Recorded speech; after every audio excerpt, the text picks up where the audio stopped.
जैसा कि हमने लास्ट एपिसोड में देखा था, सभी लोग डिनर टेबल पर होते हैं, पर जीना इस बार अपना चांस मिस नहीं करना चाहती थी।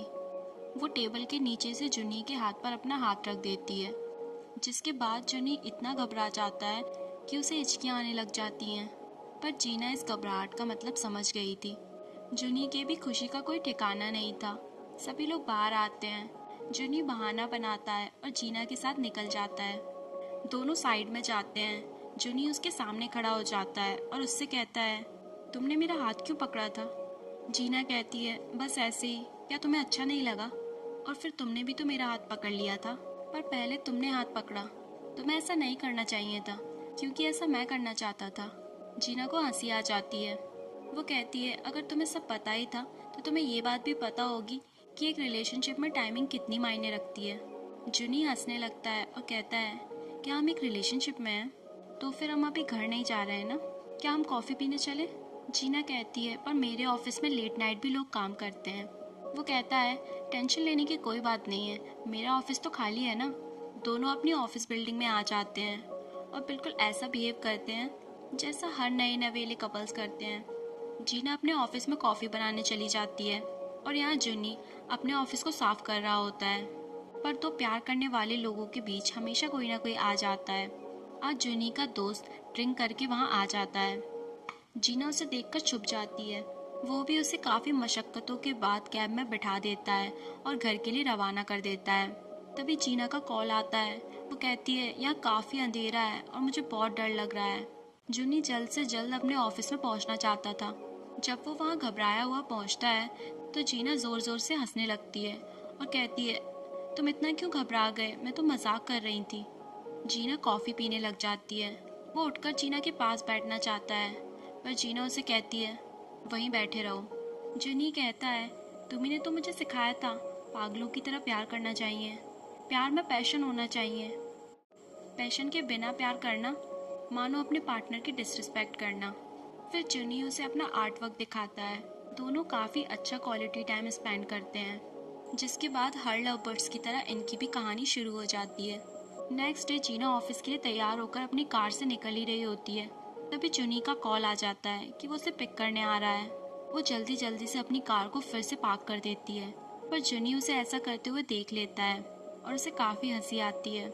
जुनी एक बार फिर उसका हाथ पकड़ लेता है, इस तरह कि मानो वो फिर कभी उसे छोड़ेगा ही नहीं। जीना उसे कहती है, क्या हम सही कर रहे हैं? क्या तुम्हें डर नहीं लग रहा? हर प्यार करने वालों के मन में ये सवाल उठता है। हम प्यार में तो पड़ जाते हैं और बाद में ये क्वेश्चन आता है, क्या हमने सही किया? क्या हमें इस बात से डरना चाहिए? पर प्यार में डर का भी मज़ा कुछ और ही है, जैसा कि अभी जुनी और जीना को आ रहा था। यहाँ दूसरी तरफ ऑफिस में लड़कियाँ अपने सीनियर से काफ़ी परेशान थी, यहाँ तक कि वो रिज़ाइन भी करना चाहती थी। सीनियर के साथ मीटिंग अटेंड कौन करेगा, इस बात के लिए लड़कियों में चर्चा चल रही होती है। जीना इस मीटिंग के बाद आई थी तो उसे इस सब के बारे में कुछ नहीं पता था और लड़कियां जीना को ही फंसा देती हैं। वो रूफ पर जाकर जुनी से बात करती है और उसे बताती है कि मुझे 2 दिन की बिजनेस ट्रिप के लिए जाना पड़ेगा। जुनी उसे कहता है, ये तो अच्छी बात है, क्या मैं भी वहाँ चल सकता हूँ? हम दोनों फ्री टाइम में साइट सीन देखेंगे। जीना कहती है, मैंने अपने ही पैरों पर कुल्हाड़ी मार ली है। जीना का उदास चेहरा देखकर वो समझ जाता है। वो कहता है, क्या तुम एक लड़के के साथ जा रही हो?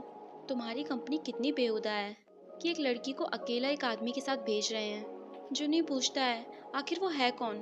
जीना काफ़ी सैड होती है। वो कहती है, मुझे आदमियों के साथ कोई प्रॉब्लम नहीं है, पर वो काफ़ी परेशान करने वाला बंदा है। क्या तुम उसी सीनियर के बारे में बात कर रही हो जो अपनी फीमेल एम्प्लॉय को इधर उधर टच करता फिरता है? जुनी उसे मना करता है कि तुम्हें मना कर देना चाहिए। जीना कहती है, अगर मेरे हाथ में होता तो मैं कब का मना कर देती, और मैं तो तुम्हारे साथ जाने का प्लान कर रही थी। जिसे सुनकर जुनी हंसने लग जाता है और कहता है, क्या तुम मेरे साथ घूमना चाहती थी? जुनी कहता है, तो फिर ठीक है, मैं तुम्हारे साथ चलूँगा। जीना कहती है, तुम्हें ऑफ लेना पड़ेगा। वो कहता है, तो क्या हुआ? दोनों एक दूसरे के क्लोज आ ही रहे होते हैं कि तभी और लोग भी ऊपर आ जाते हैं और एक बार फिर दोनों को अलग होना पड़ता है। जीना अपना काम फिनिश कर लेती है और अपने स्टोर मैनेजर को जल्दी घर भेज देती है, पर तभी स्टोर में उसका एक्स बॉयफ्रेंड आ जाता है। वो फिर से उन्हीं बेहुदा बातों को लेकर बैठ जाता है और कहता है, मैं फिर से तुम्हारे साथ होना चाहता हूँ। वो उसे एक बार फिर अच्छे से समझाती है कि तुम जिसे प्यार का नाम दे रहे हो वो प्यार नहीं है, तुम्हें बस एक आदत सी हो गई है जिसे तुम छोड़ना नहीं चाहते। और शायद ये तुम्हारा फर्स्ट टाइम है कि तुम्हें किसी ने रिजेक्ट किया हो, इसलिए तुम इतने कंफ्यूज लग रहे हो। वो उसे ज़बरदस्ती हक करने लग जाता है। जीना को काफ़ी गुस्सा आता है और वो उससे धक्का दे देती है और उसे धमकी देती है, अगर तुम यहाँ से नहीं गए तो मैं पुलिस में कंप्लेंट कर दूंगी कि तुम मेरे साथ ज़बरदस्ती करने की कोशिश कर रहे थे। इतना सुनने के बाद वो वहाँ से चला जाता है। जीना खुद को संभालती है और वहाँ की क्लीनिंग कर रही होती है कि तभी उसकी फ्रेंड और जुनी वहाँ आ जाते हैं। दोनों वहाँ का माहौल देखकर काफ़ी शॉक्ड हो जाते हैं। उसकी फ्रेंड उससे पूछती है यहाँ पर क्या हुआ है। जीना उसे सब बताती है। जुनी का तो ये सुनकर ही दिमाग खराब हो जाता है। वो स्टोर से बाहर चला जाता है और जीना के लिए कुछ मेडिसिन्स खरीदता है। जीना की फ्रेंड पहले तो उसे ही काफ़ी डांटती है, क्या तुम पुलिस को कॉल नहीं कर सकती थी, या मुझे, तुम किसी को तो कॉल कर सकती थी ना, उसने तो अपनी हद ही पार कर दी है। जीना भी रोने लग जाती है और उसकी फ्रेंड उसे गले से लगा लेती है। जूनी उसे घर ड्रॉप करने आता है। जीना जूनी से भी सॉरी कहती है, मेरी वजह से तुम भी इतना परेशान हो गए। वो उसके हाथ का स्क्रैच देखता है। जीना कहती है जरा सा है, मुझे दर्द नहीं हो रहा। जूनी कहता है पर मुझे दर्द हो रहा है। वो उसे हक करते हुए कहता है अब मैं तुम्हें फिर कभी अकेला नहीं छोड़ूंगा। नेक्स्ट डे जीना बिजनेस ट्रिप के लिए रेडी हो जाती है। इस बार उसका ग्लो कुछ अलग ही था। उसकी माँ तो उसे देखती ही रह जाती है। और वहाँ ऑफिस में वो लड़की जूनी के दोस्त को अकेला जाता हुआ देखती है और उससे जूनी के बारे में पूछती है। कहता है शायद वो अपनी फैमिली के साथ टाइम स्पेंड कर रहा है। फिर दूसरी लड़की कहती है क्या तुम उसमें इंटरेस्टेड हो, वैसे वो एक वुमेनाइज़र है, वो भी पक्का तुम में इंटरेस्टेड होगा। और वो खुश हो जाती है।